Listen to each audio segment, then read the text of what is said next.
Hello everyone, আশা করছি সকলে খুব ভালো আছো। সকাল সকাল খালি পেটে এক গ্লাস চিয়া সিড ভেজানো জল দিয়ে তোমাদের সাথে চিয়ার্স করেই দিনটা শুরু করলাম।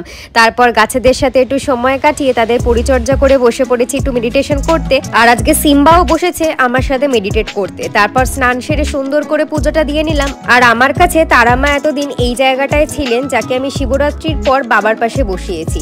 তারপর লাঞ্চ সেরে নিলাম। আর বিকালে এদিকে এনাদের জন্মদিনের জন্য মাটন এসেছে, আর সেই দেখে কি খুশি দেখো। আর এই হচ্ছে আমার সাধের শাড়ির আলমারি। হ্যাঁ জানি একটু অগোছালো আছে ঠিকই, কিন্তু এর মধ্যে জড়িয়ে আছে প্রচুর স্মৃতি।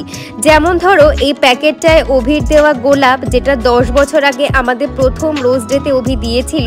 তারপর চকলেট ডেতে প্রথম ভালোবাসার মানুষের হাতে চকলেট পাওয়া, সব যত্ন করে রাখা। আর এই যে শাড়িটা দেখছো, এটা আমার দিদুনের। দিদুন বেঁচে থাকতে বলেছিলেন যে সোনাই, এই শাড়িটা আমার বড় প্রিয়, আমি যখন থাকবো না তুই এটা পরিস।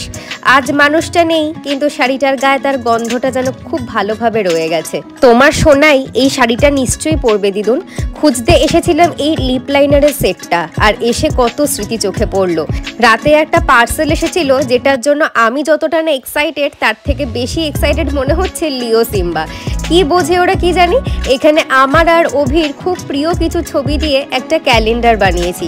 আর এটা যেহেতু মার্চ মাস, আর এই মাসের ফটোটা আমার কাছে একটু বেশি স্পেশাল, কারণ এখানে আমাদের বাচ্চারা আছে। যে আমাদের ড্রেসিং টেবিলটা এটা খুব সুন্দরভাবে সাজিয়ে রাখলাম। ব্লগটা কেমন লাগলো জানিও, ভালো লাগলে like, share and subscribe. Tata.